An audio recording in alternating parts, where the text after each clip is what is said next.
and welcome back to another video on the F1 Journal. And wow, F1 is back, and it is back with a bang. After Valtteri Bottas won the opening round of the season for Mercedes, but that far from tells the whole story. Bottas won an astonishing Grand Prix as a penalised Lewis Hamilton was relegated off the podium to finish 4th in a hugely dramatic return for F1 in the first race of the 2020 season. Hamilton finished 2nd to Bottas on the road as otherwise dominant Mercedes nursed gearbox problems but slipped to 4th in the final result after being handed a late 5-second penalty for a collision with Red Bull's Alex Albon at turn 5.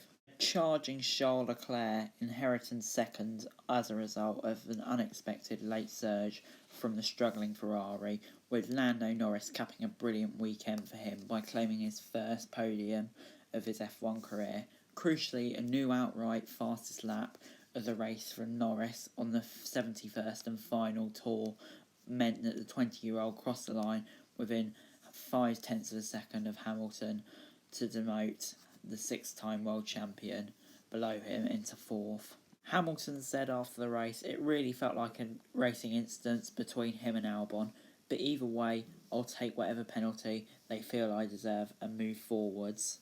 A wild return to F1, 9 drivers failed to make the finish, including Red Bull duo Alex Albon and Max Verstappen, who had run 2nd to Bottas early on before his Red Bull car suffered a suspected electrical issue. It meant that the only rookie, Nicholas Latifi, was the only driver who finished the race to end up outside of the points, finishing in 11th. High and unusual drama in the hour before the race had already seen Hamilton demoted to 5th on the grid when the stewards overturned their own decision from Saturday night in an investigation about the Mercedes driver passing yellow flags in qualifying after a protest from Red Bull was upheld. In another late race penalty, Racing Point's Sergio Perez lost 5th to Carlos Sainz in the 2nd McLaren after having 5 seconds added to his time for speeding in the pit lane. Pierre Gasly was 7th for AlphaTauri, Esteban Ocon 8th on his F1 return, and Antonio Giovinazzi in the Alfa Romeo in 9th. Sebastian Vettel was only 10th in the Ferrari after he dropped down the order after a botched overtake on Sainz midway through the race, which led to him spinning yet again. After the world's events of recent months, the F1 drivers started the afternoon by lining up at the front of the grid in a united show of support in the fight against racism. All 20 drivers wore t-shirts carrying messages against discrimination, while 14 of the 20 took the knee. After more than 200 days without racing, the first lights out of the season proved an impressively trouble-free occasion as Valtteri Bottas converted his pole into the race lead over the promoted Verstappen.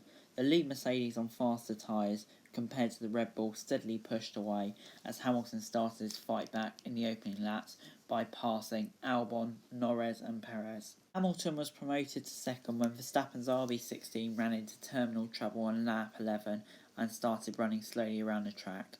At that point, Bottas held a 7-second lead, but Hamilton quickly started closing down his teammate before the safety car was called when Kevin Magnussen's Haas spun off the circuit.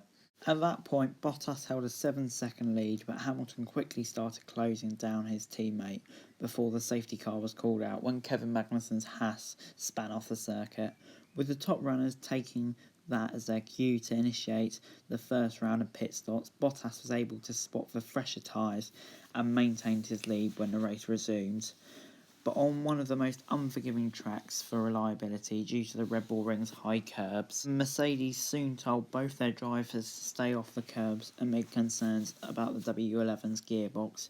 "The gearbox is critical, please stay off the curbs, both cars," said Mercedes chief strategist James Vowles to Hamilton and Bottas.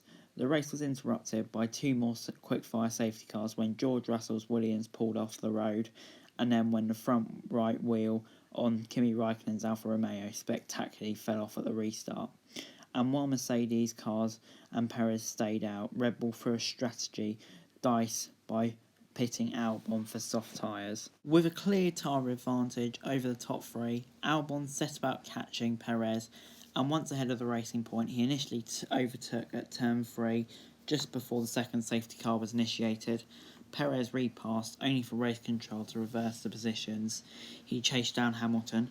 On lap 60, Albon went around the outside of the Mercedes into the downhill turn 5, but the two cars made wheel-to-wheel contact, and the Red Bull was put in the gravel. Stewards soon ruled that Hamilton had been at fault and handed the world champion a 5-second time penalty. It was the second time Hamilton has been found at fault for a clash with Albon in the last 3 races, either side of F1's long off-season. Hamilton said, "It was a really unfortunate scenario with Alex.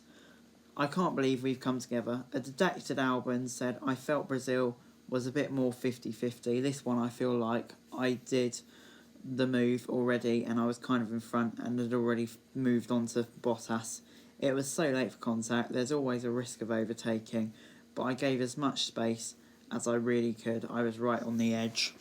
And in case you haven't seen it, here is the official classification, with Valtteri Bottas taking the win, joining Lando Norris and Charles Leclerc on the podium. Lewis Hamilton in 4th, Carlos Sainz in 5th, Sergio Perez 6th, Gasly 7th, Ocon 8th on his return to F1, Giovinazzi in 9th, Vettel 10th, Nicholas Latifi the only driver outside the points. Daniel Kvyat and Alex Albon retired a bit too late on in the race, so they still were classified. Kimi the first of the retirements with that huge collision. Russell desperately unlucky. I think he possibly could have scored points. Grosjean and Magnussen disappointing for Haas. Lance Stroll will be disappointing because the weekend promises so much for him. And of course Ricciardo and Verstappen as well. Lando Norris getting the fastest lap on the last lap, which ultimately saw him beat Hamilton for 3rd place. And finally, before I go, I wanted to take you through this weekend's F2 and F3 action. Guan Yang Zhou was on pole for the F2 feature race and dominated most of the race before he was jumped by Callum Ilott and Mick Schumacher in the pit stops. However, it wouldn't have mattered as Mick Schumacher went off the track after Zhou re-overtook him, and he never really recovered and ended up not scoring points, and Callum Ilott won the race after Zhou had a technical issue. And in the sprint race, it was a comfortable win for Felipe Drugovich, who led from lights to flag in what can only be described as a very impressive performance. But anyway, guys, that's it for this video. Thanks very much for watching. What a race. Let me know what you thought in the comments below. Remember to like, share, subscribe, follow us on Twitter, and subscribe to my other channels on screen. That'd be greatly appreciated. As I say, subscribe to this channel so you don't miss any of next week's action, and I can't wait for it.